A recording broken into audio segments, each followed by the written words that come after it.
quell'impertinente di Pantalone dei bisognosi. Che cosa gli ha fatta? È venuto in casa nostra, mi ha parlato in difesa di Florinda e mi ha detto 1000 impertinenze. Ah, peccato. Mi dispiace, Cosa serissima. state dicendo? Mi dispiace. Perché questo? Andare a cercare quel vecchio, dirgli di smetterla e se invece lui continua minacciatelo. Non posso. Perché? Non posso arrabbiarmi massa con questo signor Pantalone. Perché? Perché c'ha una figlia. Bellissimo, che mi piace infinitamente. Il mondo è pieno di belle donne, perché vi volete impicciare proprio con lei? Perché è bellissima, è figlia unica, suo padre è ricco e c'ha una bella dote. Il signor Pantalone è venuto qui e mi ha detto delle cose.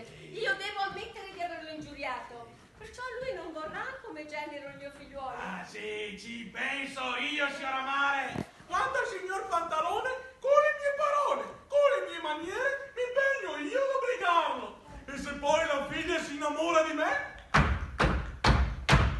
siamo a cavallo. Ma come potete dire che lei si innamori? Ah, non c'è dubbio, ma sono sicuro. Gli avete parlato? Io ci ho parlato e lei mi ha parlato di me. Io ci ho detto. E lei mi ha detto.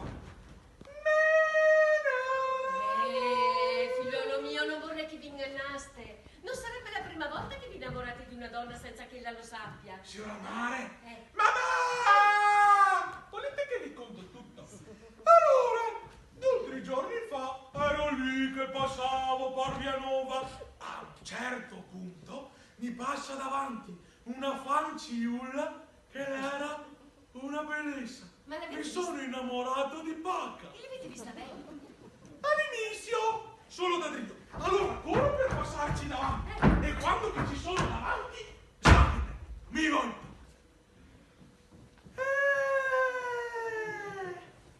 E sono restato a bocca aperta. Allora lei si coese con la sindala e ride con la sua serva che l'accompagnava. Allora io li lascio andare avanti e ci corro dritto. Loro ogni tanto si voltano e ridono di gusto. Eccola a pensare, si è innamorata. Ci avevo occhi solo per lei, tanto che sono scapussato in costo a uno che ha fatto un ribaltone e lei finì col culo per terra. E chi era? Cupido, quel che aveva tirato la freccia. Scappando via si è anche presentato. Ma me l'ha detto lui, Cupido? È quello che E tira cosa le vi ha frecce. detto? Scappando via si è anche presentato. Mi ha segato. Cupido! Invece del Cupido! La mia sbagliata l'accento. Intanto la mia innamorata è arrivata a casa sua, che era la stessa casa in dove che sta il signor Pantalone. E parla. Allora io mi guardo intorno, ci vado io e mi domando, ma qual è il suo balcone? Qual è il suo balcone? L'ho domandato a tutti. Qual è il suo balcone? Qual è il suo balcone? Uno il marito. E quello là, ma è tutta una bugia. Si espira a Verona, non c'è mai stato, ma adesso ci stiamo inventando che è quello di Giulietta per ciucciarci un po' di schei ai turisti. Ma no, il vero balcone della mia innamorata era un altro e a un certo punto è apparsa lassù. Era salita apposta per vedermi. Allora io ci faccio un inchino e lei è stoppata a ridere. Ha chiamato la sua serva, si sono messi a ridere tutte e 2 insieme. Adesso passo da lì 7, 8, 25 volte al giorno.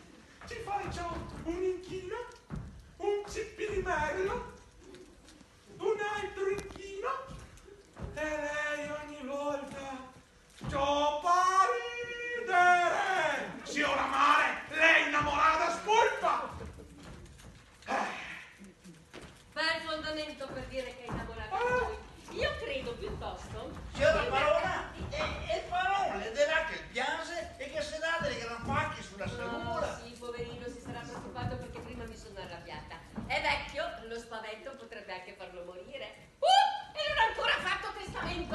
Arrivo! Signora Mare, innamorata e felice a sentir come la Ne ride. parleremo, ne parleremo. Se non si coerceva con la sindala, Come 4 parole delle mie?